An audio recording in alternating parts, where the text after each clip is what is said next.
purple for ease of Kevin Deemer color coordination. That's just the 19 CR. Okay, yeah, we were in the, Aaron just told me to write it in, so. For those of you joining us, we are awaiting the sentencing. It was scheduled for 1 o'clock, and it looks like it is delayed slightly, but we want to go ahead and get this brought up for when everything does start. This is for the sentencing of Jared Walter, and AKA the TriMet Barber, and we'll get you some more details on what those charges are here in just a second, but I just want to get this up here and going in case the judge does come into the room here at any minute, and we'll find out more on the sentencing.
For those of you joining us, so what's going on right now is we're awaiting the sentencing of Jared Walter, aka the TriMet Barber, and that is for those 31 counts of invasion of personal privacy in the first degree and 1 count of attempted invasion of personal privacy in the first degree. So this is all stemming back from last year when he was sentenced in August, and or excuse me, when he was found guilty in August. So this is the sentencing date. We're going to find out what it is that he's going to get. This was scheduled to start at 1 o'clock, and that's why we brought this up. It looks like obviously things are getting delayed. We're going to continue to hold here, though, anticipating that things will get going here shortly. But if you're wondering what's going on and what you're looking at, that is what's happening. So our camera crew is down there, and looks like we're going to hold on this here for a little bit. So we'll give this another few minutes and see if this is going to start. We'll check and see if there's a delay. But as of right now, we're anticipating this is going to be happening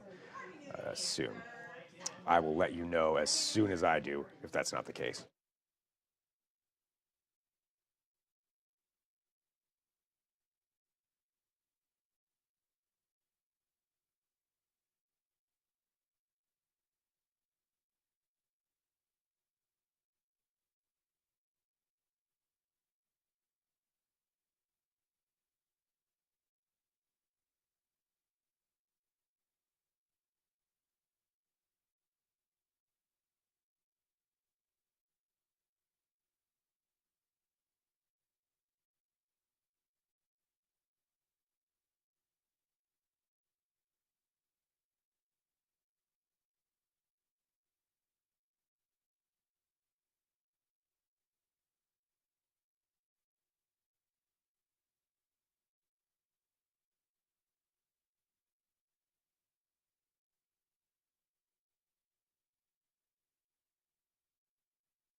This is the Fox 12 newsroom, just giving you another update here on what we're looking in case you are joining us right now.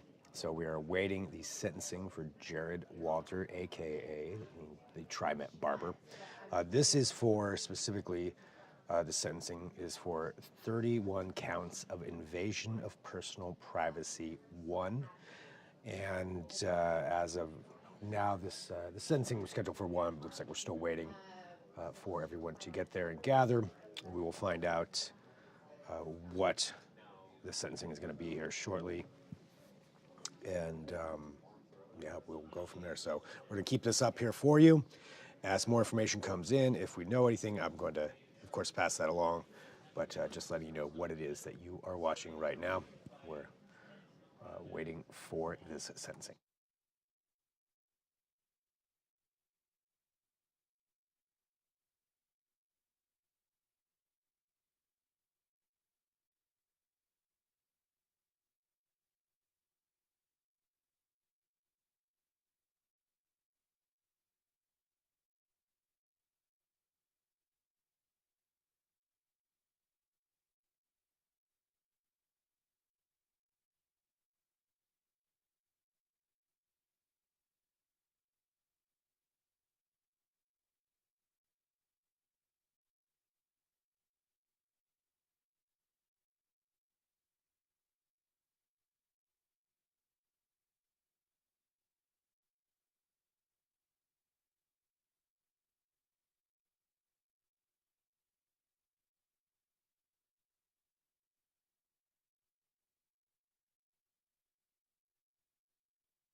For those joining right now, this is a sentencing hearing here for Jared. There were the sentencing for Jared Walter, aka the TriMet Barber, and we are anticipating this to start here at some point. It was scheduled for 1 o'clock, but this will be going on here for a while, and we'll keep it on this shot for you. And if we have any updates, we'll let you know. But otherwise, we are just on the timeline of the court as everybody else is, and we will just keep monitoring this with you.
Okay. These are weird things. Yeah. This is all for Tristan. Sign a bunch of places.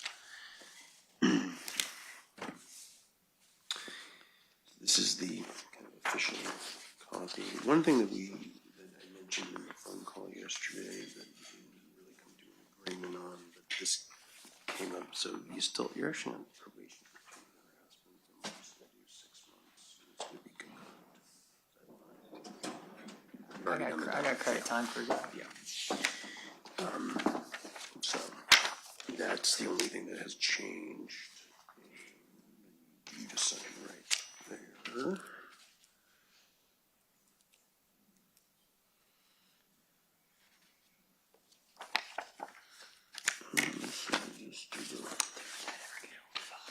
Not that I know of.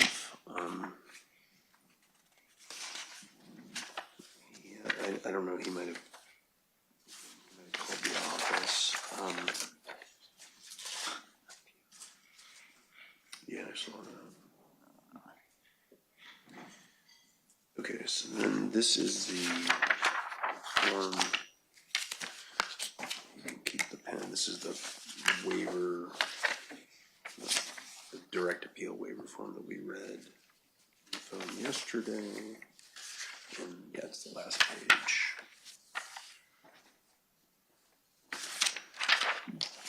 Pass it down your way. Okay, keep the pen. And finally, this is the petition for the theft charge. Stuff we went through. Sign right there.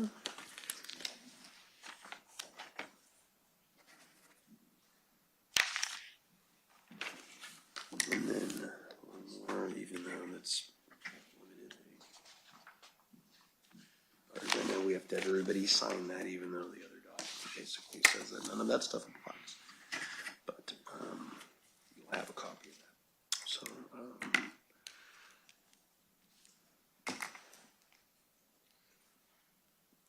I have those other things you want to put down. I'm not giving them to 10. That's still what you want me to do? Yep. Okay, and then I have not given Caitlin her letter, but I will when this is done. That's All right. what you want. And you just, do you have any other questions, things you want to go over? Nope.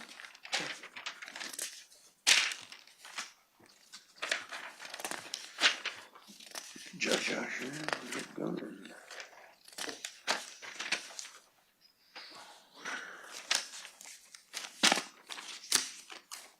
That one is yours.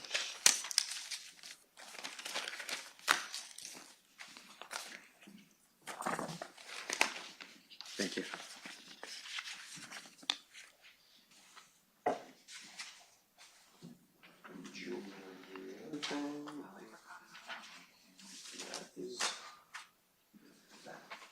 Awesome.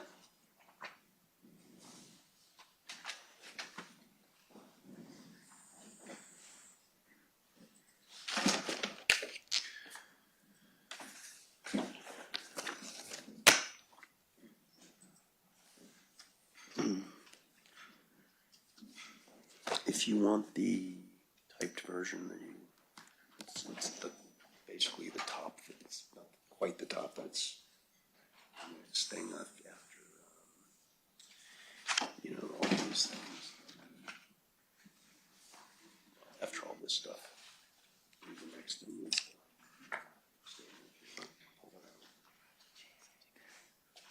oh, okay, yeah, I mean, just, it's there if you want. There you got it. Are we ready for the judge? Yes, thank you.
Judge is on the way. Thank you.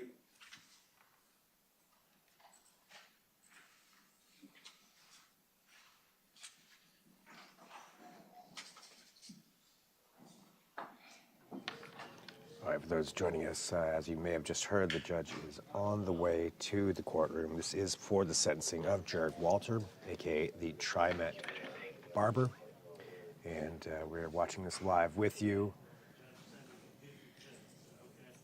And we will continue streaming here and stay with you. As soon as I have more information, I'll definitely let you know, but I think we're going to find out a lot more here shortly as the judge is on the way to the courtroom.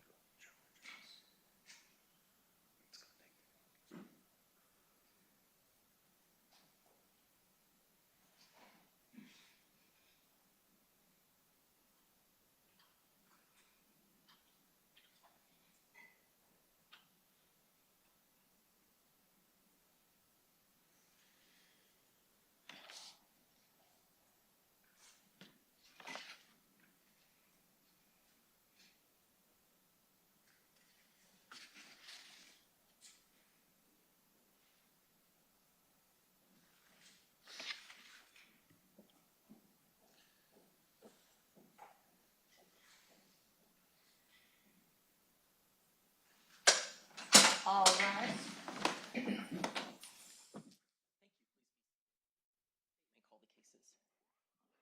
Good afternoon, Your Honor. Julian Samuels here on behalf of the state. Oregon State Bar number is 195650. Samuels is SAMUELS. We're here today in state versus Jared Walter. We're hearing three cases, Your Honor. The first one being 19 CR 20957, a probation violation, 20 CR 62443, a probation violation, and 23 CR 38838, which is for sentencing after trial that we completed last year, Your Honor. Mr. Walter is present in custody, represented by counsel, Mr. John Sarr. Your Honor, we have multiple victims who are in the courtroom. One is a minor who goes by MS for this hearing, as well as we have probation officers also on the line, Judge. Thank you. All right, thank you, Mr. Samuels. Mr. Sarr. Good afternoon, Your Honor. John Sarr, SARRE 034434 is my bar number, and we're ready to proceed. Thank you, Mr. Sarr, and good afternoon, Mr. Walter, and also good afternoon to our other participants and observers today. Thank you for being here. Mr. Walter, I have a number of documents that I'm going to go through with you. I'll go through them with you one at a time, and I'll just indicate for the record that counsel for the parties engaged in discussions after the trial in this case. And Mr. Walter, of course, was included in those discussions through his attorney. And it's my understanding from those discussions, the parties have agreed on a joint sentencing agreement. That agreement includes not only sentencing on all of the counts for which Mr. Walter was convicted following the jury trial last year, but also a resolution of the remaining theft counts, as well as a resolution of the probation violation matter probation violation matters that are tracking with the open case.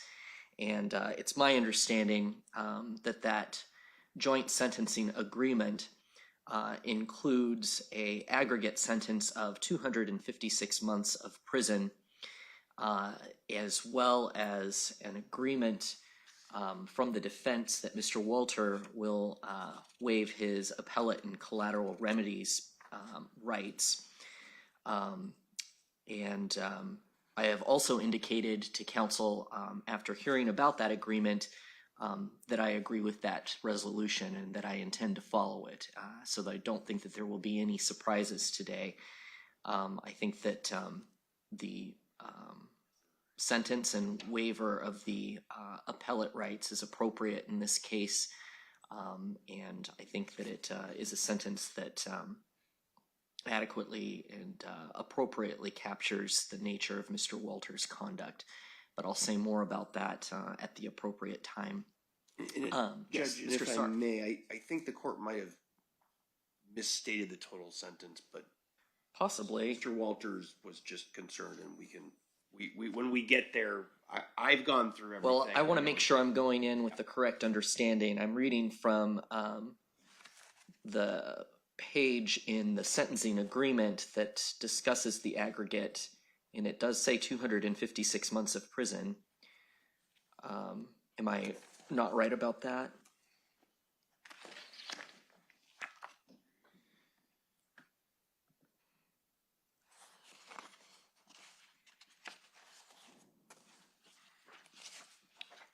I'm looking at the pretrial, the post-trial agreement.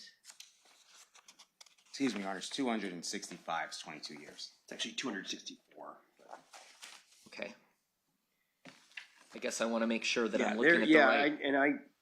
I don't know, I thought it was I thought we've had a couple of different, iterations of this form, and I thought it had said 264, so. Well, let me hand you what I have. Yeah, no, I know what the court has, and. It says 256, so Yeah. I want to make sure if Yeah. that's wrong that everything else on it is correct. So I want to make sure I have the correct form and that it has all of the correct details. Your Honor, that is the correct form. It was just a small writer's error. It is 264. Okay.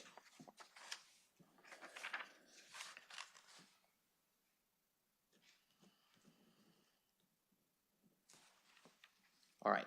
Then the aggregate is 264 months of prison pursuant to the agreement between the parties.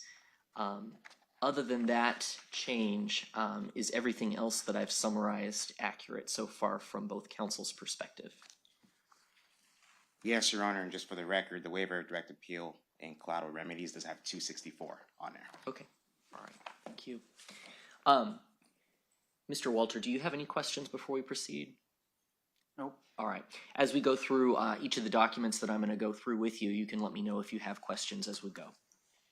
The first document I want to go through with you is your petition to enter a plea of guilty to count 33, which is one of the two remaining counts following the jury trial in this case. It is for theft in the first degree. And at the bottom of the second page of that petition where it says defendant's signature, there's a signature. Is that yours? Yes. Before signing this, did you have a chance to read it or have somebody read it to you? Yes. Did you also have a chance to go through the petition with your lawyer? Yes. When you did that, did you have a chance to ask him any questions you might have? Yes. Did you feel like you understood everything in the petition? Yeah. Do you have any questions for me about anything in the petition? Nope. It says in the petition all of the rights that you would be giving up with regard to trial on this count. You do have the right to have a trial on this count. And I know that Mr. Sarr went over those rights with you, but I'm going to go over them with you as well just to make sure you understand them. Those are the rights that are listed in paragraph 4B on the first page of the petition. If you decided to go to trial on this count, instead of pleading guilty, you would have the right to have a judge or a jury decide the case. You would also have the right to have Mr. Sarr assist you throughout the trial. You would have the right to see, hear, and cross-examine all of the state's witnesses that it calls against you. You would have the right to testify in your own defense if you chose to do so, but you would also have the right to remain completely silent about the facts of your case. And if you chose to do that instead of testifying, you would have the right to have the jury told that they couldn't hold it against you. You would have the right to subpoena your own witnesses and evidence into court in your own defense, and you would have the right to require the state to prove your case beyond a reasonable doubt. Do you understand all of those rights? Yes. Do you understand that you're giving up those rights in this on this count by pleading guilty? Yes. Is that what you want to do? Yes. All right. And I know that you're on probation for those other matters that Mr. Samuels read into the record earlier, and we'll be addressing those today. Do you also understand that if you're not a United States citizen, that a plea of guilty on this count could have a negative impact on your immigration status? Yes. The maximum sentence for this count is 5 years of prison and a fine of $125,000. I'll be following the joint sentencing agreement between the parties, though. But do you understand that that is the maximum sentence for this count? Yes. All right. The joint sentencing agreement between the parties is what I summarized earlier. It is also memorialized in greater detail in a document that I have in front of me, a different document. It's labeled Attachment A, Felony Case, Post-Trial, Recommended Agreement, and Stipulated Judgment Language. And it's a multi-paged typed document that includes all of your different cases and the resolutions for each of those cases to which both parties are agreeing. Are you familiar with the document I'm describing? Yes, sir. All right, and does that document fairly and accurately represent your understanding of the agreement that you've reached with the state? Yes, sir. All right. Other than that agreement, has anybody made any threats or promises to you to get you to plead guilty to count 33? No, sir. It says in your petition that you're pleading guilty to that count because here in Multnomah County, Oregon, on or about April 19th of 2023, you unlawfully and knowingly took property valued at greater than $1,000 belonging to Michelle Garcia. Are those facts true? Yes, sir. How do you plead to count 33, theft in the first degree? Guilty. All right. I accept your guilty plea as knowingly, voluntarily, and intelligently made, And based on that plea, I will find you guilty of count 33. And there is the one remaining theft in the second degree count, and I understand that'll be dismissed pursuant to the agreement with Mr. Walter. Is that right? That's correct, Your Honor. State does move to dismiss that remaining count.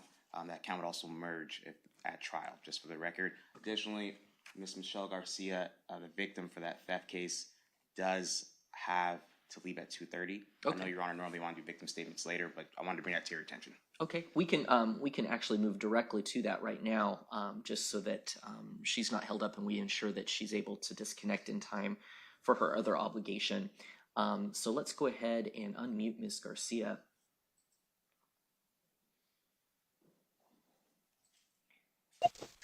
All right, Hello, good afternoon, Your Honor. Are you all able to hear me? we are now. Thank you, Ms. Garcia.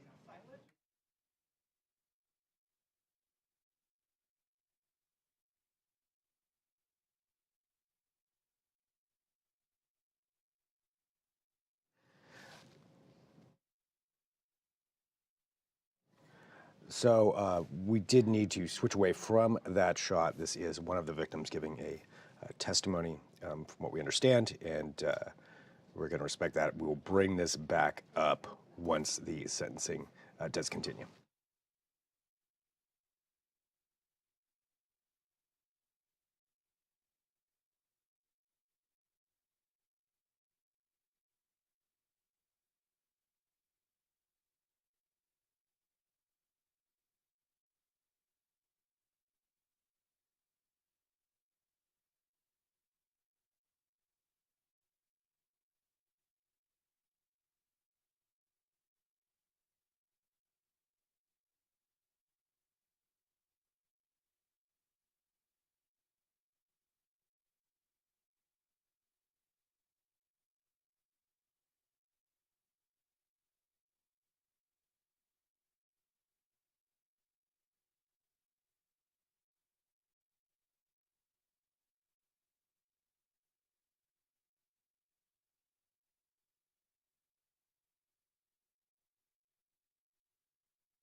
Your Honor,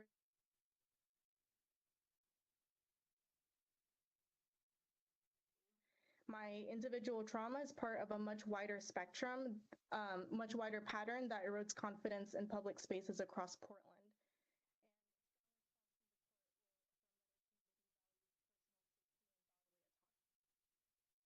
Allowing me to speak.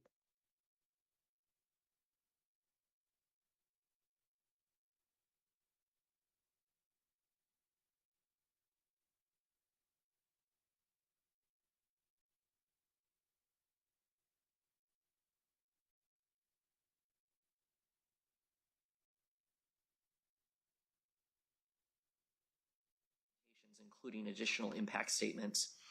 Mr. Walter, we discussed just briefly the the post-trial agreement between the parties that resolves all of these different cases. Do you have any questions for me about anything in that agreement? No, sir. All right. The other document that I have in front of me that I wanted to discuss with you is another typed document. It's multiple pages, and it has the title on top of it, State of Oregon versus Jared Walter with your case number, waiver of direct appeal and collateral remedies. Do you have any questions for me about that document? No, sir. Are you familiar with the document that I'm describing? Yes, sir. All right. And did you have a chance to go through that document with your attorney to ask him any questions that you might have? Yes, sir. All right.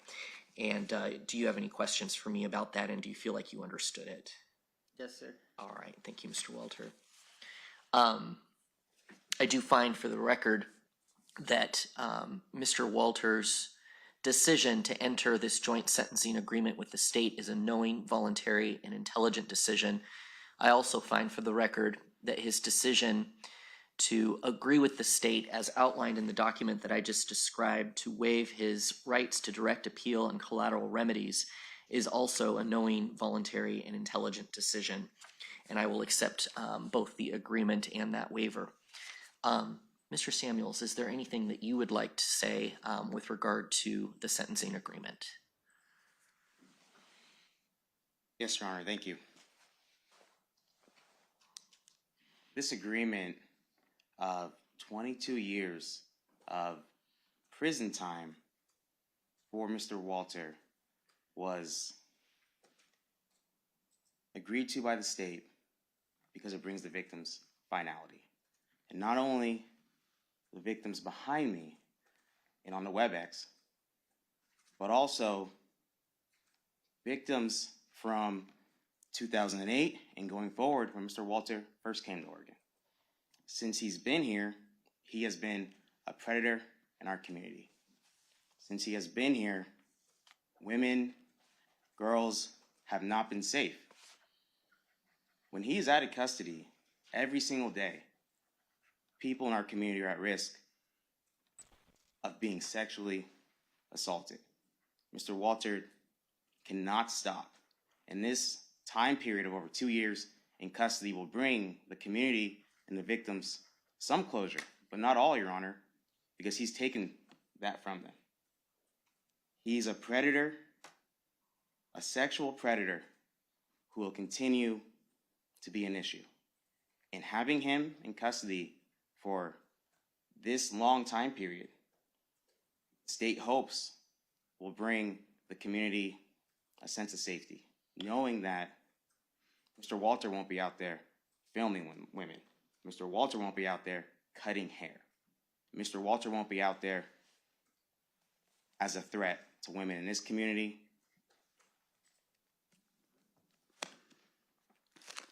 women in Texas,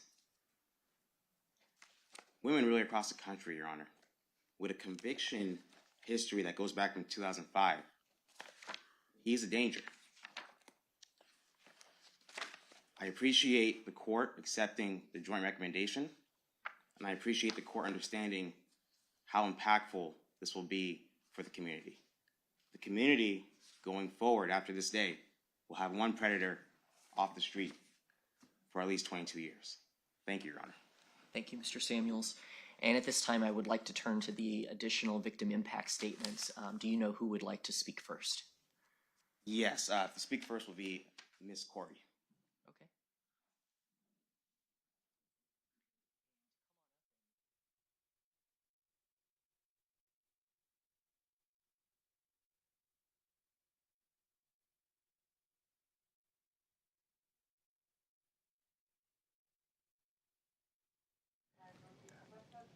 So if you're watching this live, for some of the victim statements and testimonies, we're taking those off of the live stream.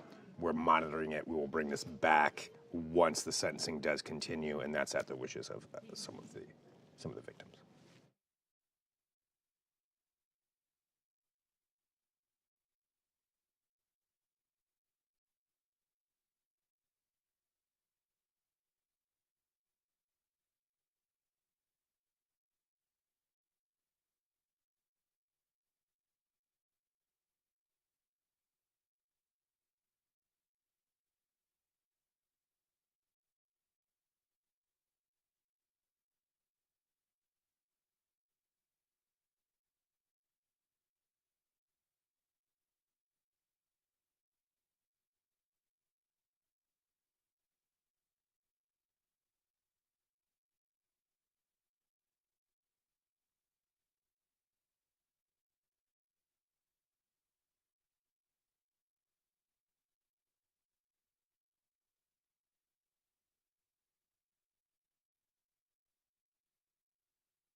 I had to start taking medication to help me sleep. And I still do. I remember how much better I thought I was getting when I was only waking up to check the locks 10 times a night. It's crazy now that I look back at it, but that was like a big indicator. I was probably getting up and checking them 40 or 50 times a night. I wasn't a mess before this. I was a mom, I was a community member, just on a break from my work, doing work for the state and for the county. Just wanted to raise my son, and then suddenly trauma and appointments and doctors and therapists, and there's still a lot of healing to do. I went from having very good credit to having completely ruined credit. My bills and my mail just piled up at the door. I wasn't even opening them. Couldn't do anything. Wasn't showering because I didn't want to take my clothes off in my own home. Not getting necessary medical tests because I don't want to take off my clothes. I still don't. Nearly 2 years later, my brain's still not healed to where it was before. It's very much like being senile. My language skills have been greatly affected. My window of tolerance is a sliver. Intrusive thoughts. My brain doesn't switch back and forth very easily from left to right, back and forth. My PTSD symptoms remain strong. I've become somewhat stuck in fight or flight. It's manifested in a way that I barely ever sit down. Pacing, standing for 2 years has caused a lot of painful issues with my feet, and one of my feet might need surgery now. I literally read, watch TV, eat, standing up in my own home.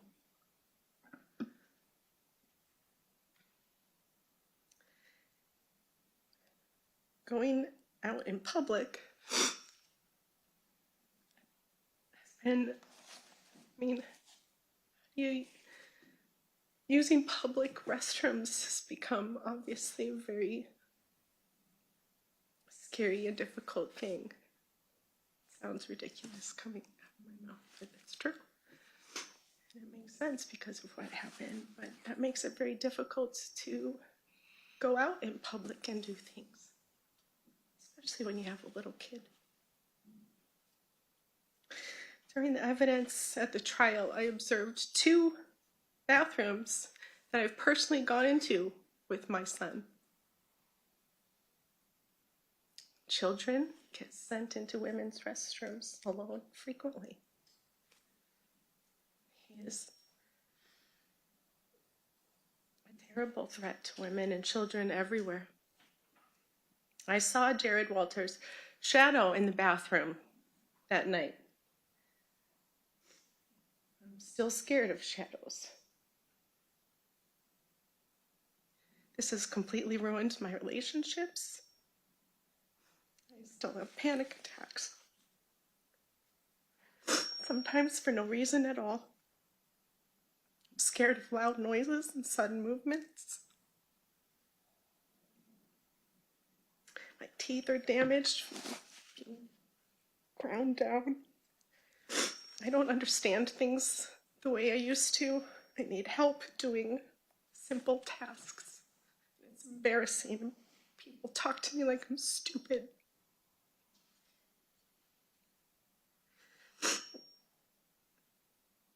things just really aren't the same. And I think part of why this affected my brain so negatively was the shock.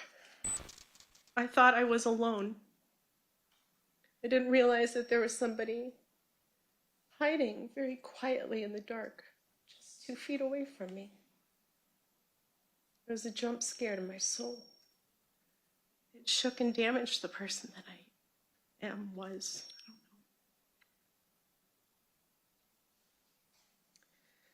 That's just how it affected me. Just one person. But he's been a disgusting plague in this town. You can't flip a nickel without hitting a Jared Walter victim around here. Everyone has a friend of a friend or knows somebody. This is just how it affected me, but it's wildfire. It's affected all of those people. It's affected all of their children. It's affected all of their work. It's affected all of their relationships and every aspect of their lives.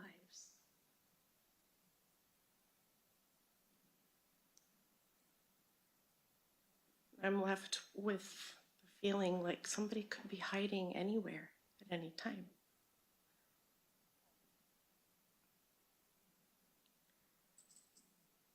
It's time for something to be done.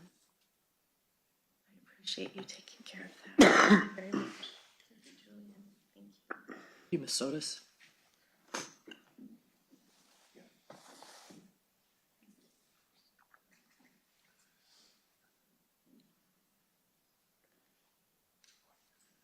One moment, Your Honor. Yeah, of course.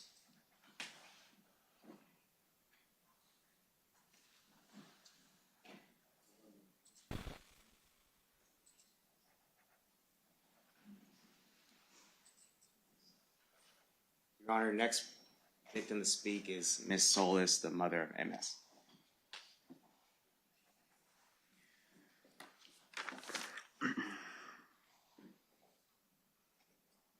Is it Ms. Solis? Am I saying it correctly? Solis. Solis, okay. Thank you. Thank you, Ms. Solis.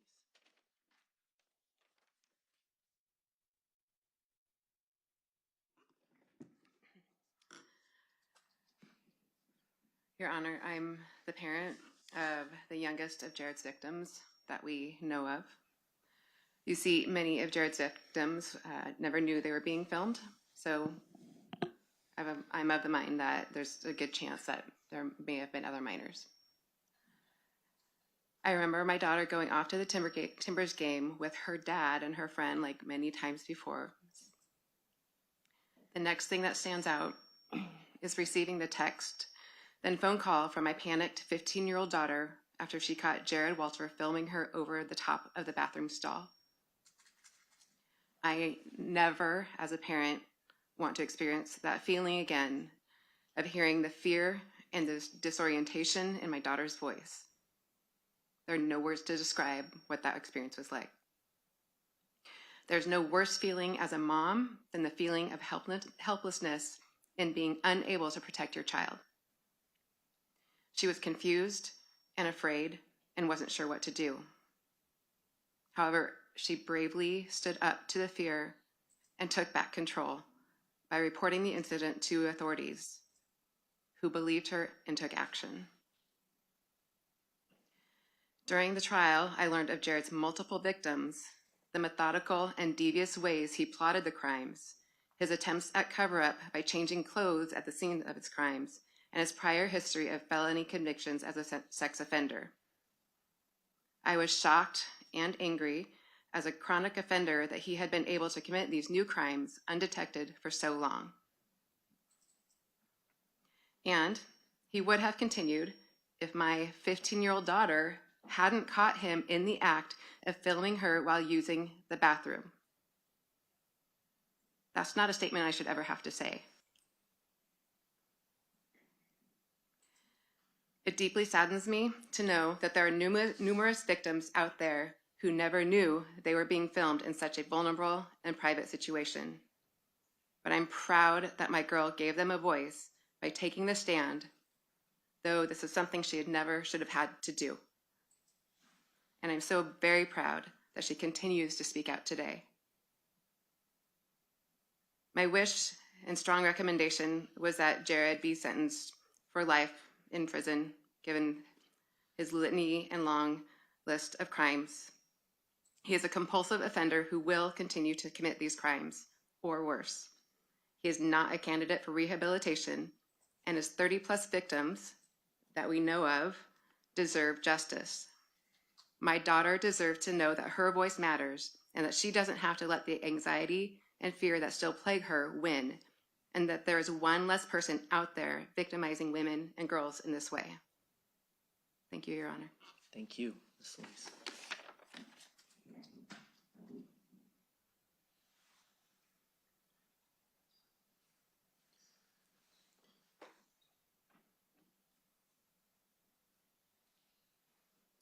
Your Honor, next is MS. Hello. Thank you, Your Honor. I remember walking into Providence Park that day with my dad like I had done so many times before. It was our father and daughter tradition. I remember walking down to the seats where we were going to watch the game, and I remember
Almost a year to be here today. Yeah, I also want to recognize that courage and also just recognize that I understand how difficult this is, and that it's a personal sacrifice in a way to come in and share how this has affected you in such a public way. But I also want you to know how important it is to those of us who work in the system to hear directly from people that this has affected and that cases like this affect, because unfortunately we see not cases exactly like this, but cases that have some similarities to this almost every day. And so it is very easy, without hearing from the people that have been affected directly, to forget how these cases affect people and just the widespread and deep impact cases like this can have. So it's very important, and I just want to thank you for making that sacrifice and having that courage to come in today and to share with us the impact that this has had. It is important. It's not only important, I think, for those of us in the system, but also important for the public as well to hear. So thank you. All right, and thank you, Mr. Samuels. Mr. Sarr. Thank you, Your Honor. I know Mr. Walter does want to address the court, and the posture we're in where the parties and the court have agreed to a joint recommendation. The court has agreed to follow the joint recommendation. I know as I said, I know Mr. Walter wants to speak, and I think there are some people as well on his behalf who would like to say short words to the court. The only thing that I'm going to add at this point is, and this is, I think, primarily due, of all things, to the PV and 19CR, the first PV charge, which we spoke about when the court first got on the record. That's the one where Mr. Walter is going to be revoked and given a 6-month sentence on that. Probably because of that, and also because I know the state has agreed that Mr. Walter should be given credit for time served backdated to his original arrest date on the probation violation. I do think it is important, and for especially for DOC purposes, that that in the charges, Mr. Walter should receive credit for time served under ORS 137370 sub 4, which would allow the probation violation to the credit, as I believe the intentions of the parties, that he does receive all credits. That statute anywhere in the agreement? I'll use it, but it is not, and I because we had to spend a great deal of time. That was the purpose of our email earlier today, was to ask what the statute was. We know what non-protunct means. Well, we didn't know what the statute was because there are 33 orders to go through that Israel had to prepare. Yeah, and we didn't, and I'm going to take the position on that I don't know, because of the way the Department of Corrections is going to calculate the time that Mr. Walter will actually be given the credit, because from what my understanding is, the only way that can be done is to shorten the sentence. But I do know that the language credit for time served under ORS 137370 will cure any potential problem with the probation violations. Okay. So we need to include on each judgment that statute? If the court can. All right. It would be particularly important, I think, on the PVs and count 1. Okay. Can you read the statute number again? 137370 subsection 4. All right. 4. All right, Mr. Samuels, anything to add on that? No, Your Honor, there's no objection to that. That is the agreement between the parties. The court just needs to expressly find that on the order. All right, we'll do that. It'll take us a while, though. All right, Mr. Walter, you're welcome. You have the right to say anything that you'd like. You don't have to, but you can. All right. Would you like Mr. Walter to stand, or? No, he can remain seated. I want to apologize to the people most important today, the victims and their families. I'm sorry. I hope the apology letter that my attorney is going to give to the DA, and hopefully the DA, y'all, to help y'all better understand me taking responsibility instead of dragging this through the appeals court, and what is said here today gives y'all some type of closure. I pray that y'all all can move on from this. I'm sorry to my parents. I wish I could have been a better child, been able to talk to y'all better. Whatever going on in my head while growing up, I couldn't because of the dysfunctional chaos I was raised in. I know that y'all both tried your best to raise me right, did what y'all both thought was best. I know I won't be there to help you both in your last days on earth. I wanted to be there to help and show both of y'all that I turned my life around, but the time I get today won't let me do that. Also, thank you for every one of my supported friends here today. I really pray and hope each one of y'all will stay in my life. They say having support lowers people's racism rate and other things is so true. I know most of you will stay in my life as long as y'all can, but I know time moves on, so I won't blame you if you do move on and forget me. I did this to myself. I know to everyone I have ever trespassed against.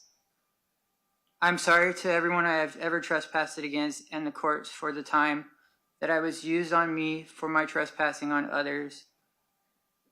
I frightened, upset, scared, and hurt other people. I'm truly sorry. I wish I could take it all back, but I can't. I can't, and I will try to work on myself and try to make amends where I can. In the last 4 years, I have really tried to change my life to be a more productive member of society. I've been more open about my life and what goes on in my head with my mental health problems. I will keep working on myself.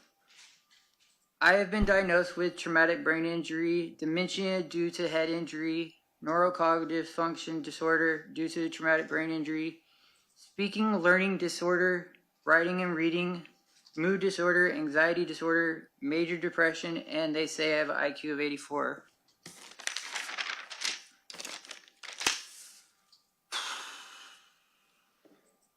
I didn't want to take anyone through a trial. I wanted to get the mental help that I needed that the court system has never offered me. I even offered to go to prison for some time and pay these people money and get mental help after. The district attorney's office doesn't care about my mental health problems or getting me help.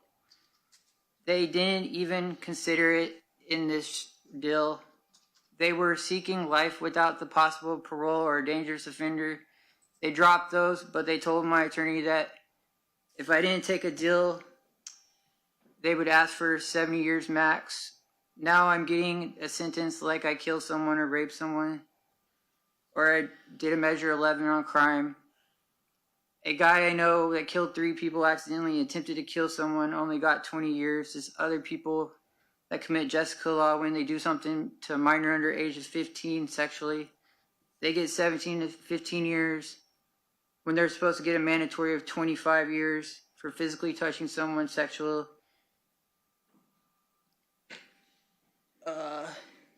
But here I'm getting 22 years where I didn't touch anyone or anything like that. Where the DA said that people didn't even know what was going on.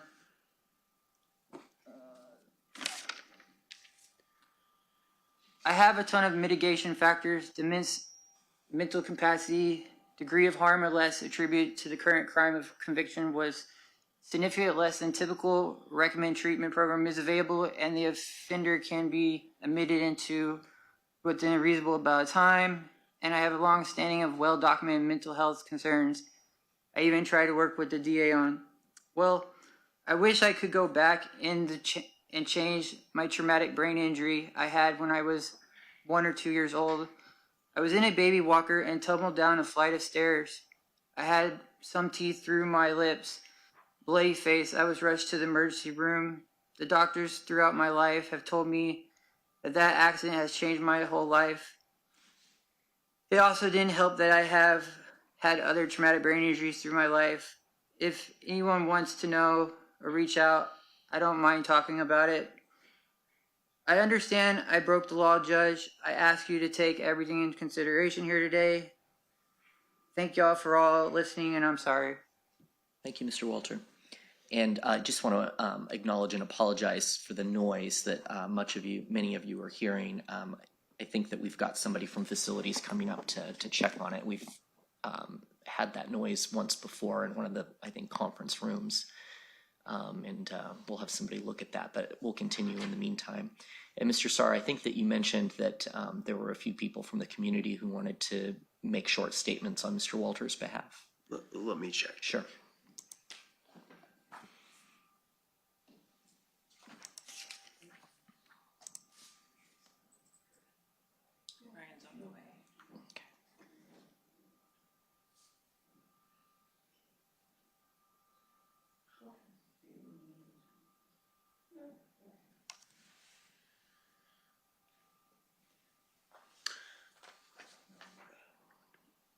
If I, Sure.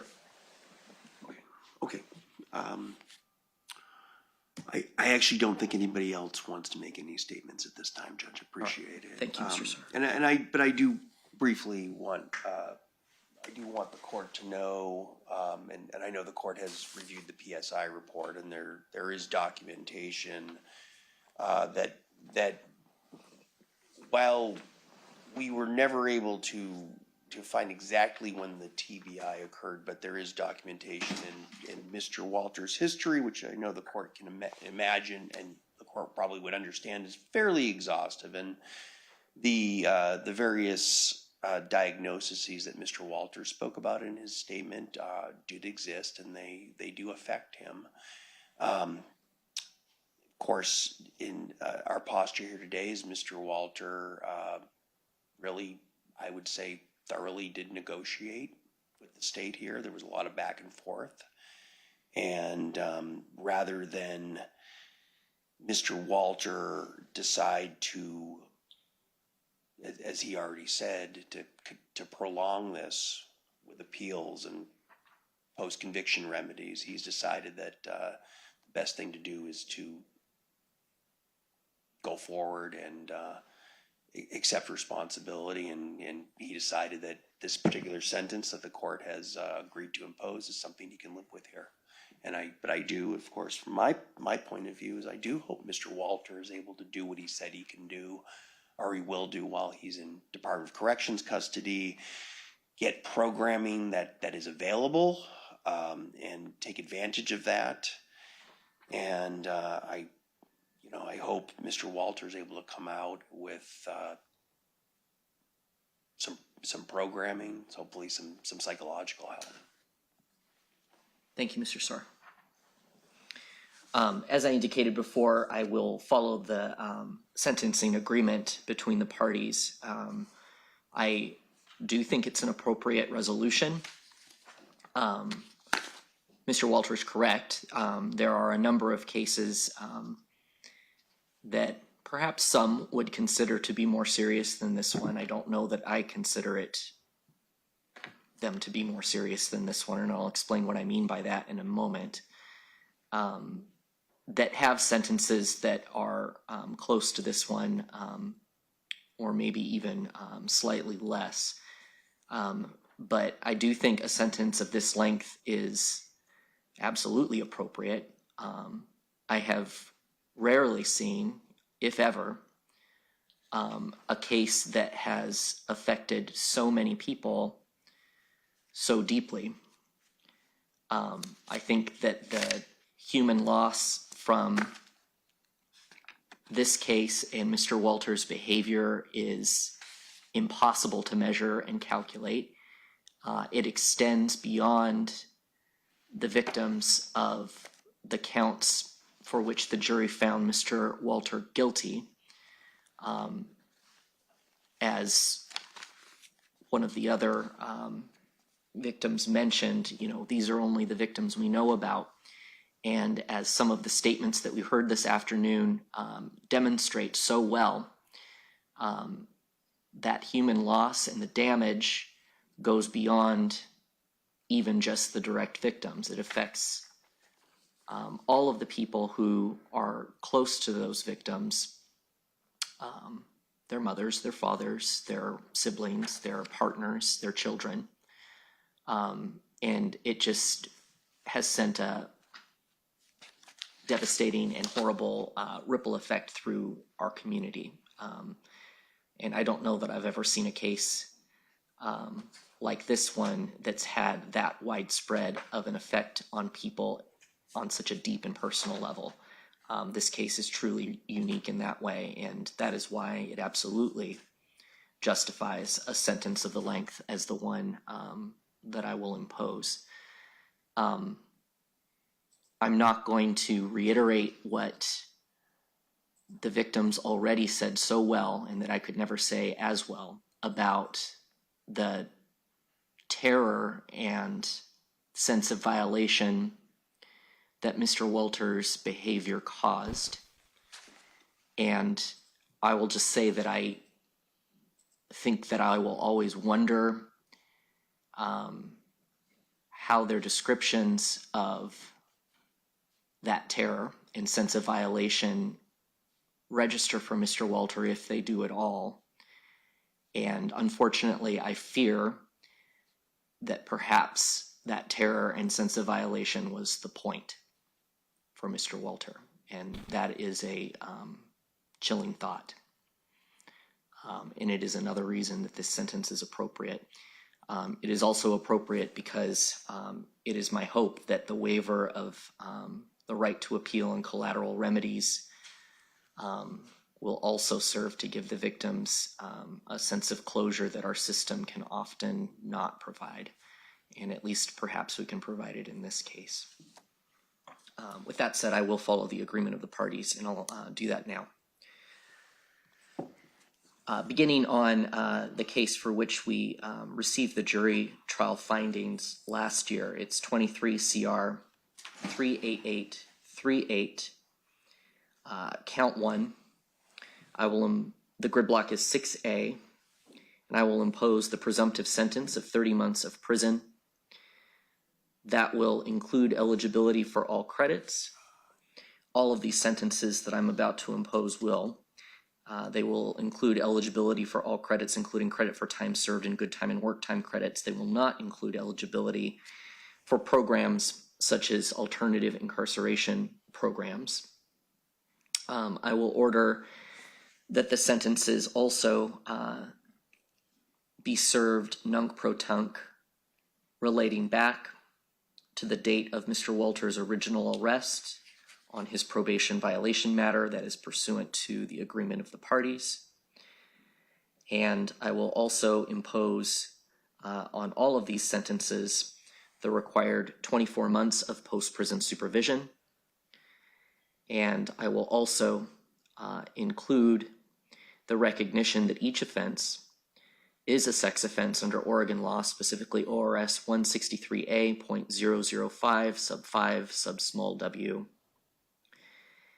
And I will waive the financial obligations associated with each conviction because of the length of the aggregate sentence that will be imposed. So those are conditions that will apply to each of the prison sentences that I'm about to impose. And as I indicated before, the first is on count 1, 30 months of prison pursuant to 6A. And excuse me, Your Honor, is the court going to allow the credit for time served pursuant to 137370 subsection 4? I am, and that's what I meant by the phrase that None pro tunc. back to the date of the arrest of the original probation violation matter, and that is the intent of the parties, right? Yes, Judge. Correct, Your Honor. And as counsel have indicated, that is pursuant to ORS 137.106 sub 4 sub 8, and that'll be included on the judgments. On count 2, the grid block is 6A, and I will impose 30 months of prison. That amount of prison will be consecutive to the prison imposed on count 1, as well as all other counts. I will impose on count 3 30 months of prison pursuant to a grid block of 6A. That prison will also be served consecutively to the prison imposed on counts 1 and 2 and to all other counts. On count 4, I will impose 30 months of prison pursuant to a grid block of 6A. That prison is to be served concurrently to all other counts. On count 5, the grid block is also 6A, and I will impose the presumptive sentence of 30 months of prison. That prison is also to be served concurrently to all other counts. On count 6, the grid block is 6A. I will impose 30 months of prison. That prison is to be served concurrently to all other counts. Count 7, the prison sentence is 30 months pursuant to grid block 6A. I will order that it be served concurrently to all other counts. On count 8, the grid block is 6A. The prison sentence is 30 months to be served concurrently to all other counts. On count 9, the grid block is 6A with a sentence of 30 months of prison to be served concurrently to all other counts. On count 10, the sentence is 364 days of jail. That will be served concurrently to all other counts. On count 11, the grid block is 6A. I will impose 30 months of prison to be served concurrently to all other counts.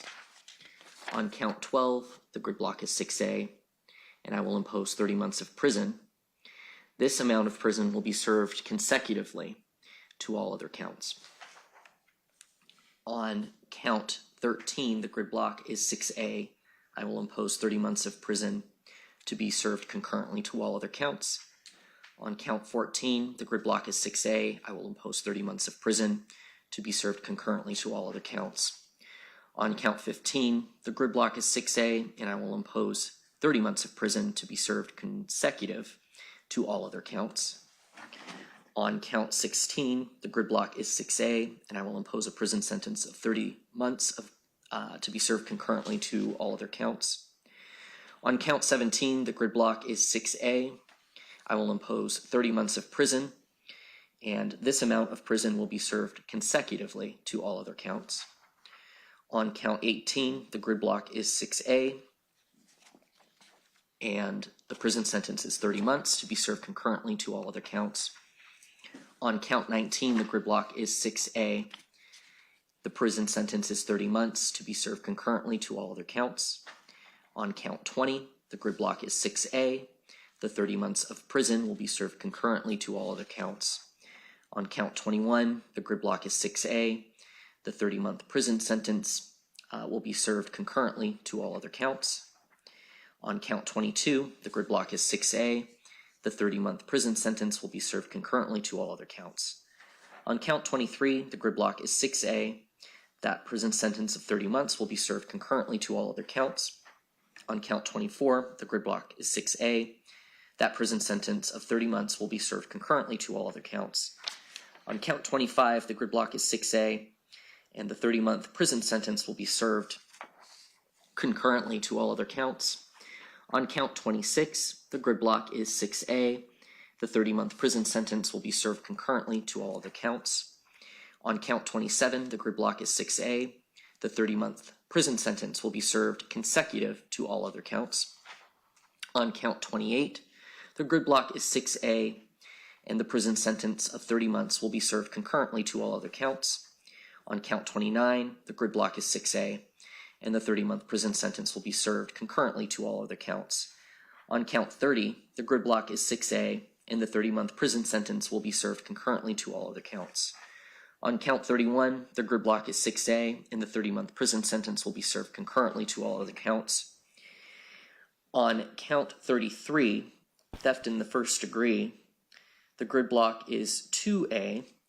However, the sentence is pursuant to ORS 137-717, and pursuant to that statute, the sentence is 13 months of prison to be served partially consecutive. 9 months of it will be served consecutive to all other counts, and 4 months will be served concurrently to all other counts. And on that one, as well as the other prison sentences that I've just mentioned, will also include eligibility for all credits, including credit for time served and good time and work time credits. The credit for time served will be served nunc-pro-tunc, relating back to the original arrest for the probation matter pursuant to ORS 137-106 sub 4 sub A. There will be 1 year of post-prison supervision on this count, unlike the other counts, which carry 2 years of post-prison supervision. This crime is not a sex offense, unlike all of the other counts that I just went through. And on this one, I will also waive the financial obligations associated with the conviction.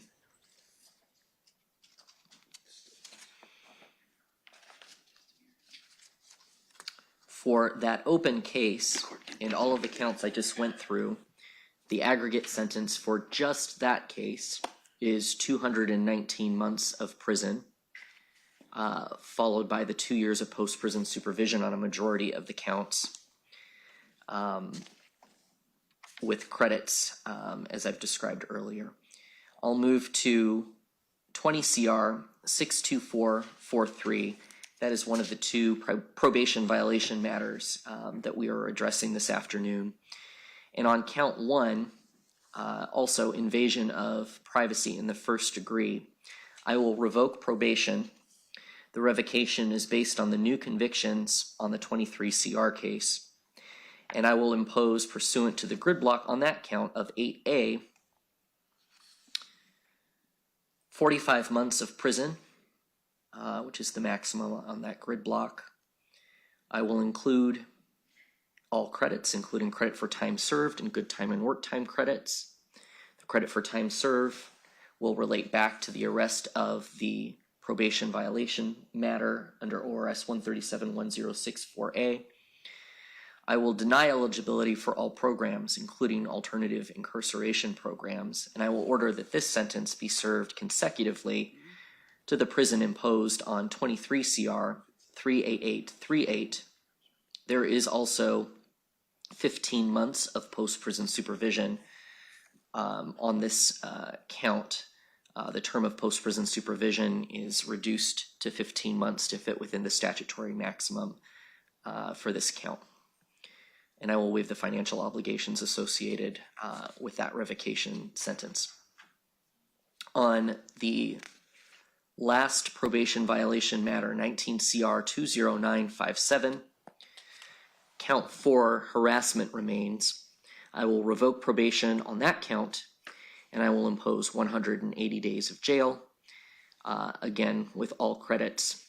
I will deny eligibility for all programs, and I will order that that sentence be served concurrent to all other counts and cases, and I'll waive the financial obligations.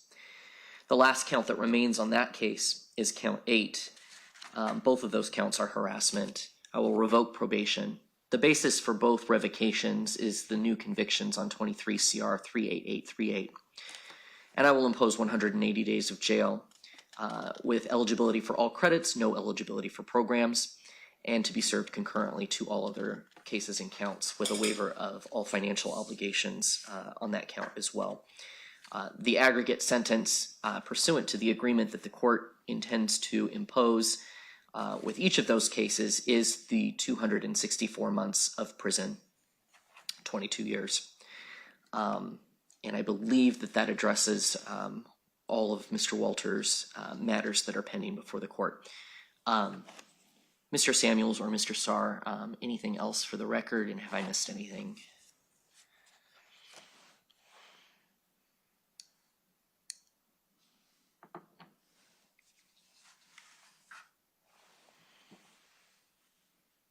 No, Your Honor, not from the state. Thank you. Okay, Mr. Sarr. Judge, count 10 is attempted invasion of personal privacy in the first degree, and that actually I don't believe it would be a sex offense, because the statute specifically says in 163.701 that the court may designate invasion of personal privacy in the first degree as a sex offense. It does not speak to, it does not follow that the court is able to do that in ORS 163.700, which is the second degree statute. I realize this is not that Mr. Walter was convicted of attempted in the first degree, not of the second degree variety of the statute, but I don't think, while the sex offender designation is accurate in the felony, I don't think it is in the misdemeanor. And Your Honor, if I may, just 2 quick points on that. We have a stipulated agreement, and that's part of that agreement. Point 2 is 163A.005 little y. Any attempt to commit any of the crimes listed in A to X of this section can be a sex offense. And count 10 is an attempt, Your Honor. Mr. Sarr, anything further? No. All right, the court's judgment will stand. Anything else for the record? No, Your Honor. Thank you for your time. All right, and before we go off the record, I just want to take the opportunity, probably my last opportunity, to thank again the victims for their statements. They are truly important for the reasons that I discussed earlier. And I also want to thank counsel on this case on both sides for their hard work, as well as the hard work of the probation department in this case and the officers who investigated this case. We'll go off the record.